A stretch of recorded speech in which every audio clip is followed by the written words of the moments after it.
Laval Virtual, le rendez-vous international de la réalité virtuelle, a fêté ses 20 ans l'année dernière. C'est un événement qui permet de faire découvrir chaque année au grand public et aux professionnels les tendances du moment. En 2018, 300 exposants et 200 conférenciers ont participé à l'événement qui a attiré plus de 18 000 visiteurs. Des chiffres en hausse à chaque nouvelle édition. Nous allons voir comment le salon a-t-il propulsé la ville de Laval comme capitale européenne de la réalité virtuelle. Pour en découvrir plus, nous nous sommes rendus au Laval Virtual Center où nous avons rencontré Laurent Chrétien, le directeur du salon. Le salon a été créé en 1999 comme un projet de développement économique du territoire de Laval et avec comme objectif de faire rayonner les travaux qui allaient commencer à se faire en réalité virtuelle, réalité augmentée. La question des grandes dates du salon, c'est vrai qu'évidemment la création a été quelque chose d'extrêmement important en 1999. Alors, évidemment c'était les prémices, c'était pas forcément de la réalité virtuelle telle qu'on en parle aujourd'hui, mais enfin c'était une date extrêmement importante.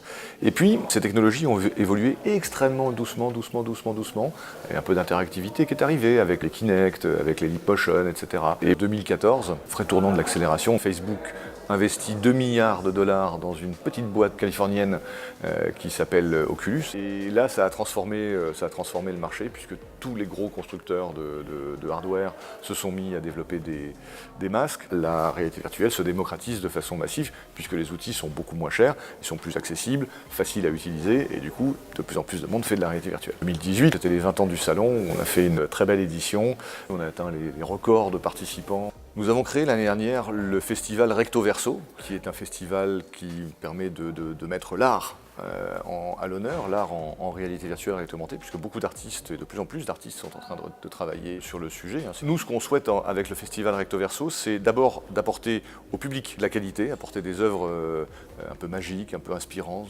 poétiques. La ville de Laval s'occupe chaque année d'accueillir ce salon mondial. L'organisation est un moment important pour la ville et pour le maire, François Zocchetto.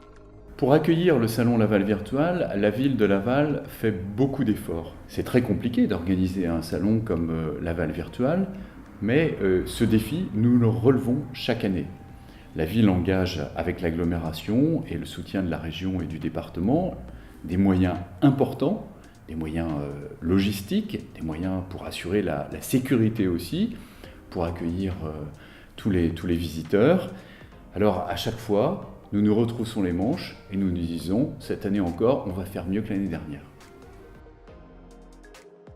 Les premiers impacts de Laval Virtual dans le monde sont plutôt des impacts au Japon et aux États-Unis, et finalement assez peu en Europe. Mes collègues aujourd'hui sont partis faire en camping-car 25 pays, 23 000 km, 250 rendez-vous, 1800 contacts, et on va accueillir plus à la fois d'exposants et de visiteurs européens cette année en 2019. Laval Virtual en est à sa 21e édition.